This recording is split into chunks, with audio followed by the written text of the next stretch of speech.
taaba benn 2000 wala 3000 yónnee jabaram mu dépense. après mu lijjanti waaw après mu lijjanti paas bu ko indi bu subaa xëy génnaat dem lijjanti on vit au jour le jour et lii nag yorul réew. à un moment donné il va falloir que ñoom ñu toog bàyyi discours yi parce que le populisme ça ne mène à nulle part. donc il faut que ñu xam ne réew lañ leen jox. et que réew y a des urgences aussi. y a des urgences. et que politique bi war nañu mën a toog benn instant aussi tamit ñu fàtte que un tout petit peu xam naa danga may baal rek may ma benn 10 minutes pour ñu wax ci li nga xamante ni le cas du Mali heure bi jot na certes mais xam naa ni waxtaan bi moo neex moomoo ñu waxtaanee sur le cas du Mali dafa mel ni jihadistes yi ñu ngi gën di avancer.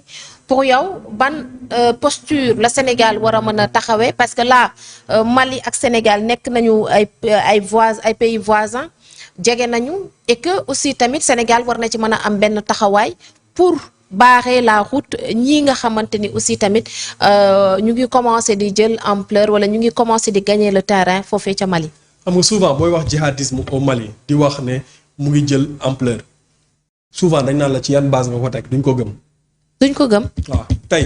waaw tey la lan 27. tey la 27. d'après une information de Brand Pays. waaw nee na le JNIM a attaqué ce matin 27 décembre la base de l'armée malienne à Bankas. waaw au centre du Mali. et tendu une embuscade à des renforts de l'armée qui se rendaient en ville. mu joxaat la information démb. mu ne la région de Ségou le JNIM a pris le contrôle hier soir du quartier général des milices d'Ozo.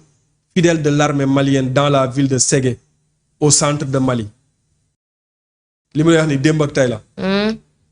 ak yeneen information yu nga xamante ni par exemple barki démb Mali dans la journée benn attaque JNIM bu nga xamante ni jël na contrôle ñetti quartiers généraux bu armée de Kalana. et nii mën naa la ko toppal. ba semaine bi jeex.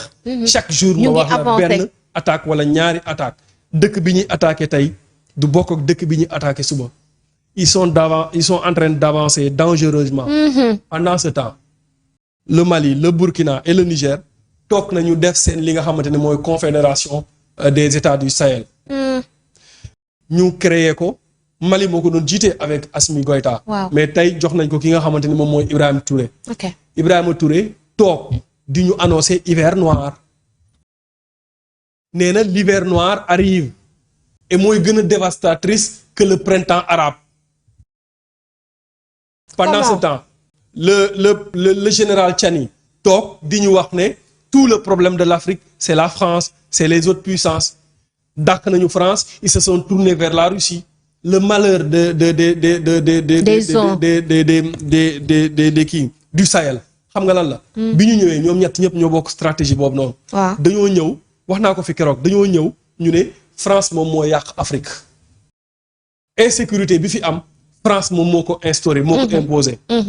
d'accord ñu dàq français yi dàq MINUSMA ils se sont tournés vers la Russie xam nga lu mu leen jox ay Wagner ay miliciens privés tey ñoom mais Wagner boobu noonu moom la ñu woowee tey Africa Corps donc l'insécurité ñoom dañoo ne woon bi ñuy def jihadisme bi dañoo ne woon parce que ñi nga xamante ne ñoom ñooy les présidents civils. il ne peut pas lutter contre la dégradation de la sécurité. maanaam l'insécurité galopante. mais bi ñu ñëwee gis nañ ne li am ci attaque. li am ci attaque ci seen magistère. ci diggante bi amul woon ci ñi nga xamante ne bii. c'était des civils qui géraient. ouais c'était des civils qui géraient. maintenant ils ont un problème ils veulent mutualiser leurs forces d'accord ils sont confrontés à des défis sécuritaires. parce que benn mënuñoo am ay armement yu baax. benn mënuñoo am ay militaires super entraînés et très stratèges.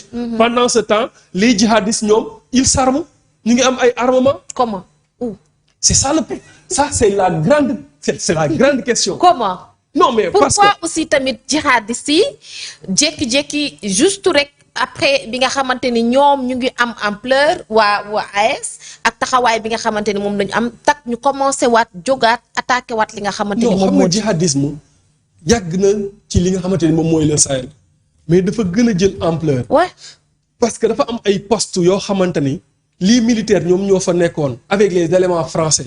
léegi bu éléments français yi demee MINUSMA mi nga xamante ni moom la CEDEAO doon coiffé dem mais dafay bàyyi ay vide yooyu noonu ñoom dañuy ñëw occuper ces terrains là te daf ci am ñu nga xamante ni je te donne un exemple Djinim bi mu ñëwee bi mu defee attaque bi près du Sénégal dañoo dem kaay. waaw ñu ne leen population bi les villages environnants ñu ne leen il faut ngeen jàppale ñu ñun parce que militaires yi nekkee wuñ fi lu dul seen bopp yéen il faut ngeen jàppale ñu. ñoom politique de proximité boobu noonu la ñu def léegi nag ils se sont trouvés des ñi nga xamante ni moom mooy des villageois yoo xamante ne ñii dañuy engagé wu ñëw ci biir ñii dañuy engagé wu pour jàppale leen parce que moment boobu li ñu bëggoon mooy teg loxo kaay. waaw kaay moom mooy le poumon économique. Ouais. Merci beaucoup. Le poumon économique du Mali. Le cordon ombilical entre le Mali et le Sénégal.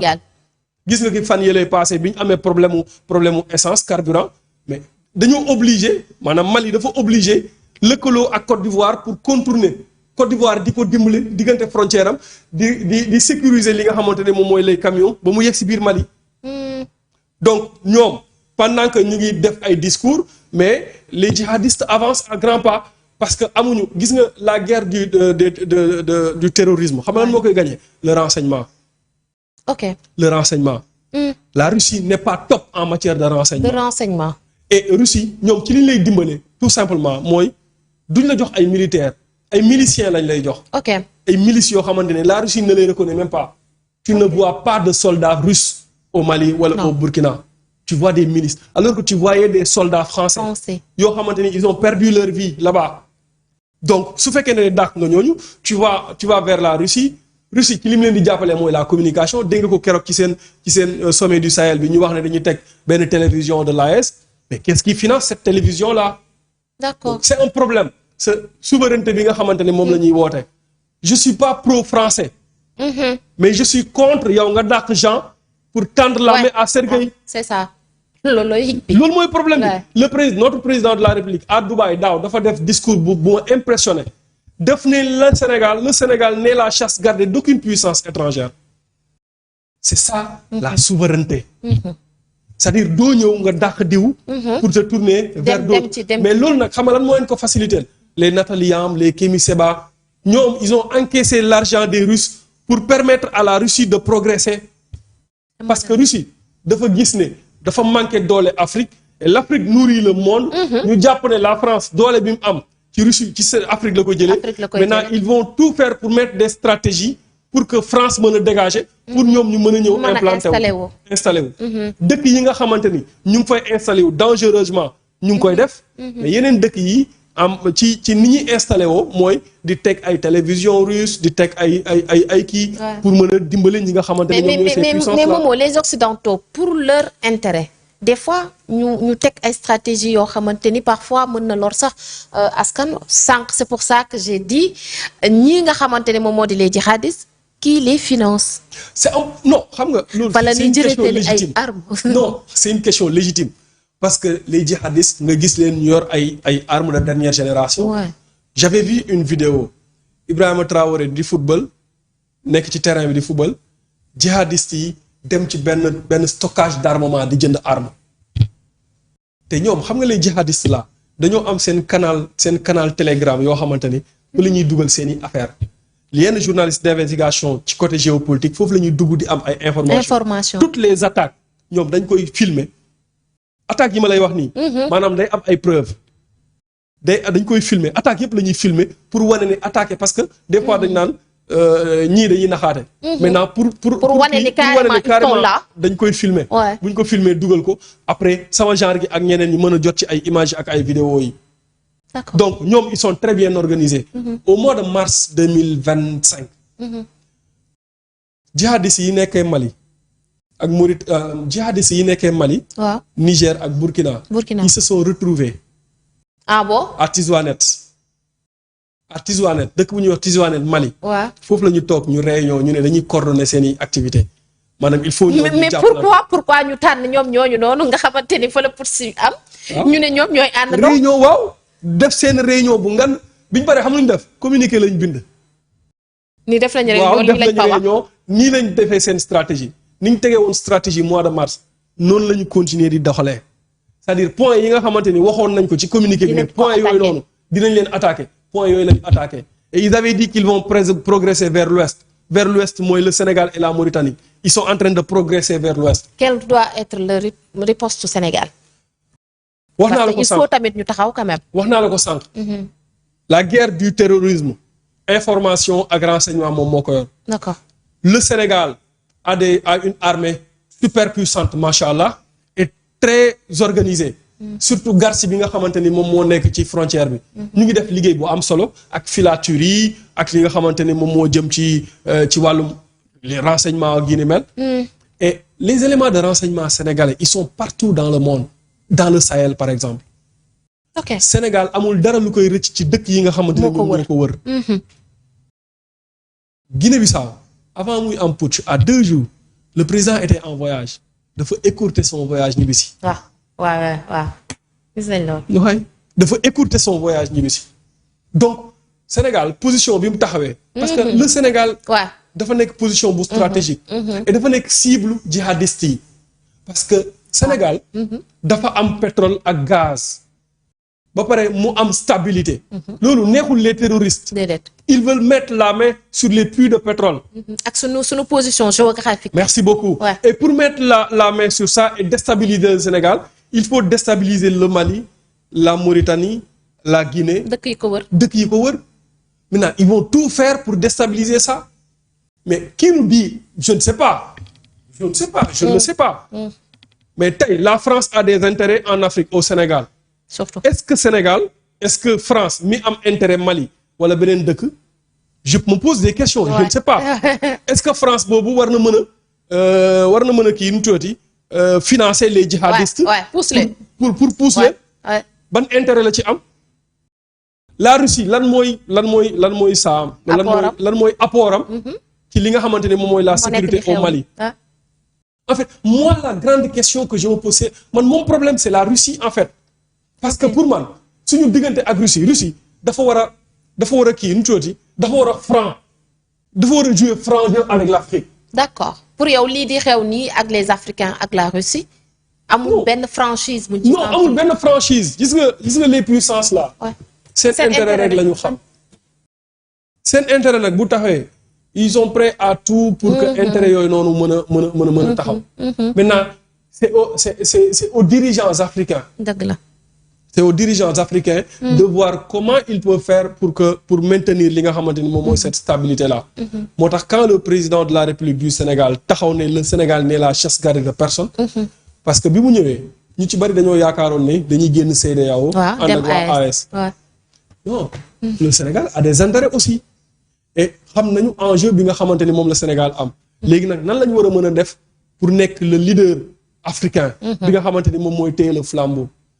parce que Afrique ba mu daj le Sénégal est la plus grande puissance démocratique parce qu'on a une armée républicaine un peuple mûr des institutions fortes li xew 2021 ba 2024 moins que ça imaginer taal na yeneen dëkk yëpp ça c'est clair nous avons tenu ñu ñëw ñu fal un président jeune démocratiquement dimanche lañ ko fal lundi ñëpp dem liggéeyi ça c'est clair mu ñëw CEDEAO ñu jox ko une mission suicide ñëpp xamoon nañ ne cette mission va échouer bañ ko joxee avant muy ñibbi si Sénégal le ministre des affaires étrangères bu Mali moo génn ne suñu décision ñun c'est irrévocable mënatuñoo dem duñu dem man nag su ma doon Diomaye foofu laay delloowaatee mission bi ne leen du ma aventurer ci loolu.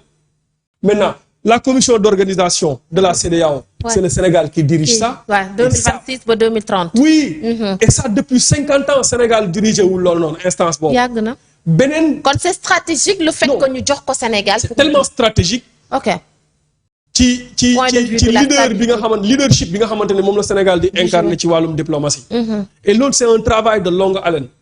et taxawaay boobu noonu nag moom la ñu war a gën a maintenir. exactement. dëkk yi nga xamante ne ñoom ñoo nekk suñu réew. il faut que ñu am mainmise ci dëkk yooyu du piège bu waa CEDEAO teg Sénégal. non jàllax leen problème bi ni leen jël leen gérer leen. d'autant plus que la CEDEAO doit être réformée. et déjà on a une armée bi nga xamante ni moom laa doon xeex. mooy une armée casque blanc lañ leen tuddee comme casque bleu yi.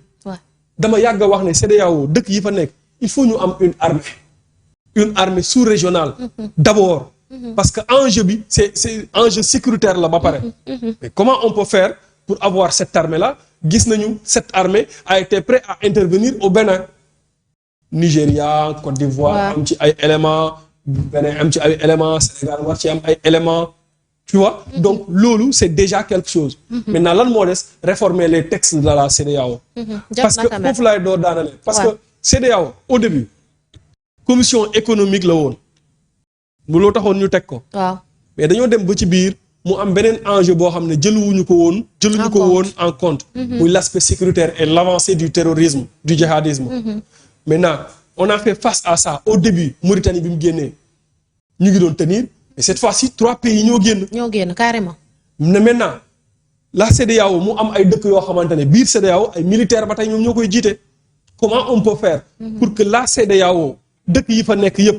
déjà ñi génnoon ñu indi leen. mais nan lañ mën a def ba dëkk yi nekk CEDEAO yëpp ñi koy téye nekk ay civil waaw ça il faut réformer les textes de la CEDEAO. il faut prendre en compte li nga xamante ne moom mooy les coups d'État. et que mu gën a téye li nga xam ne moo di leadership ba. parce que là buñ ko bàyyi xel sax surtout. non mais ça c'est clair mais nag le problème de l'Afrique de ces coups d'État là moi je pense que c'est la limitation des mandats. je suis foncièrement contre la limitation des mandats en Afrique. Ah bon? Ah oui. waruñu ko limiter? Non. Comment ça? Non. li ngay wax ni c'est pas antidémocratique moom li ngay wax ni c'est pas antidémocratique. man moom damaa dox nag. limitation tu es contre. je suis contre la limitation des mandats. ah yow da nga war di kii rek nii comme ça. non dama ne. waaw. on a un président jeune nous. waaw Bassirou Diomaye Faye il a 42 xam nga 43 ans. ça c'est clair. Hein? Dans 5 ans. Il aura 47 ans par exemple, il aura 48 ans. Dans 10 ans, il aura peut-être 52 ans wala 53 ans. ba léegi nii dafay nekk ci dooleem ba pare gën a am ay vision. waaw. mais kooku dañ ko war a xañ loolu noonu. est-ce que dañ ko war a xañ. non. nañu ne ku am 80 ans. waratoo nekk président de la République. dans tous les pays nag je ne parle pas que de Sénégal parce que lii bi ma koy wax yàgg na de et bi ma koy njëkk a wax j'avais pris l'exemple ci Sonko. parce que moment boobu jeune la woon. la gënoon a nekk jeune. donc pour man en Afrique dañu war a tere maanaam ku am 80 ans wala 75 ans nekk président de la République. d'accord mais pour la limitation des mandats à 2 mandats xam nga yéen dëkk ñoo koy def dëkk yi nga xamante ne yëpp pare nañu. waaw mais en Afrique tout est urgence. yow balaa ngaa def say 10 mandats. sa premier mandat déjà le fait que déjà rek ñu limité woon ko à 5 ans rek c'était. non juróomi at. c'est peu juróomi at c'est ñii très déjà très mine de très rien ils ont fait 2 ans. problème la au moins Macky Sall amoon na 7 ans ci premier mandat au moins. donc c'est un problème. Ouais. Pour moi il faut vraiment. que ñu lever ça dans tous les pays de l'Afrique. am na solo 5 ans yi ñi ko am 5 ans yi ñi ko am mooy ñi nga xam ne pare nañ seen lépp. waaw nous tout est urgence. lépp donc te dañoo gën a am ay jeunes yi nga xamante ne dañuy intéressé wu ci politique. à partir de maintenant je ne pense pas que le Sénégal puisse avoir un jeune plus vieux que Diomaye. non ñam nañ ko. waaw mais ça va dépendre. ça dépend si Diomaye réussit. point d'interrogation. Si Diomaye réussit je serai candidat. ça c'est clair en tout cas merci beaucoup waxtaan bi am na solo su ma sañoon nag ñu continuer mais xam naa ni tamit il faut ñu dagg ko parce que tamit sonn nga macha allah.